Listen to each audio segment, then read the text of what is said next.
Several people have asked me to make a video about why I became an atheist and also why I went natural. I'm bundling these two subjects into one video because I feel like the process I went through for both of them is very similar. So which one do I want to do first? Atheism. I'll do atheism first. It's a boring story, but you asked for it. I'll try and liven it up as much as I can. Well, first of all, I'll say that I was raised Seventh-day Adventist, and for those of you who aren't familiar with them, what sets them apart from other denominations is that they still observe the seventh-day Sabbath. In other words, they go to church on Saturday. It's a very strict denomination. They try to avoid things that can become an idol or anything that would take the glory and the attention off of God. It's for this reason that most Seventh-day Adventists, and it's starting to change, but most Seventh-day Adventists don't wear jewelry or makeup. That's something that's so ingrained in me that even after I left the church, I still didn't start wearing makeup and I still don't own any jewelry. Also, I don't have any piercings or tattoos. I do shave my underarm hair though. Anyway, in addition to a few other rules and regulations that they have, you're expected to marry someone who is of the faith. So anyway, I was talking to this guy from my hometown. He was a Christian but not a Seventh-day Adventist. So I was trying to tell him about our doctrine to try to convince him to convert, so then we could continue on.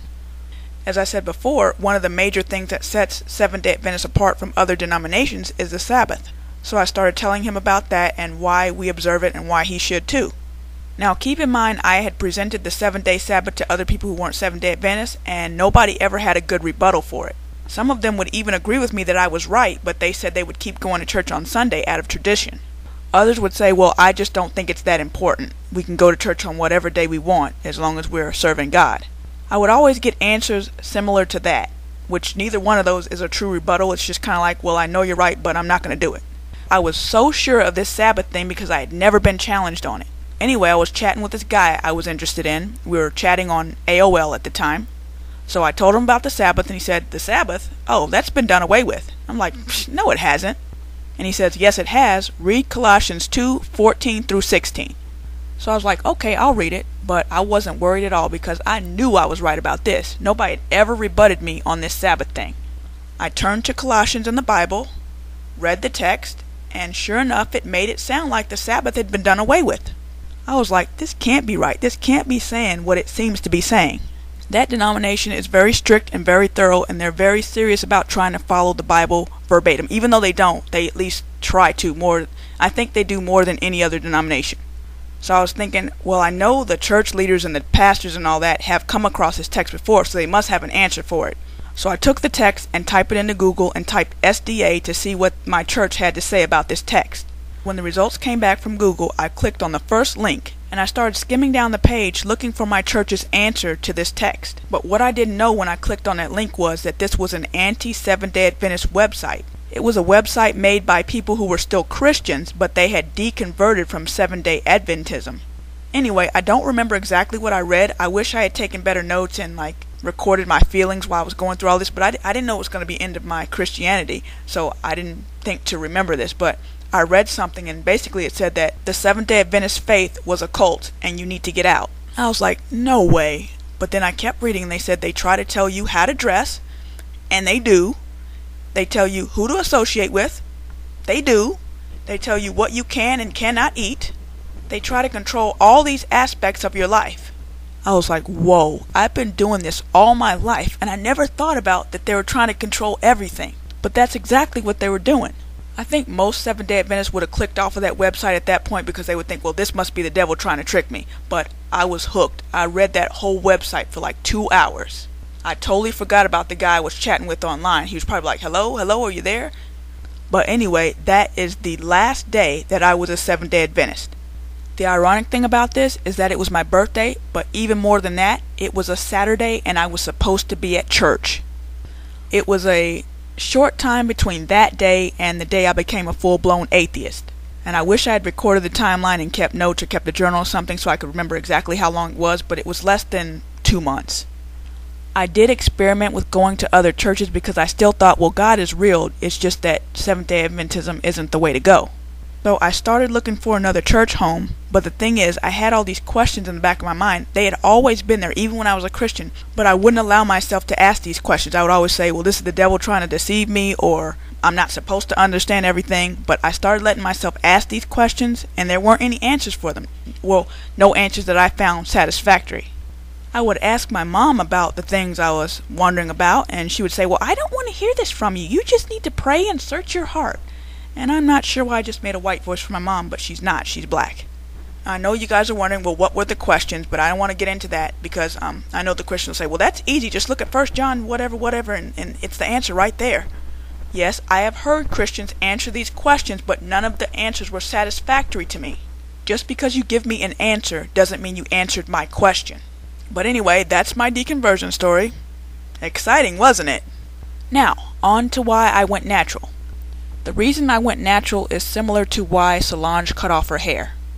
My hair was about the length that you would need to style your hair into a bob when I had a perm.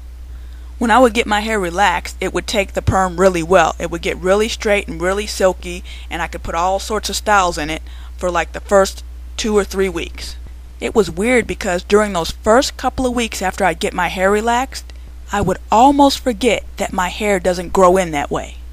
You get about 2 weeks of silky straightness, and then after that your hair gets a little bit stiffer, it doesn't move as easily, and then it gets a little less easy to style, and then finally the new growth comes in and becomes visible.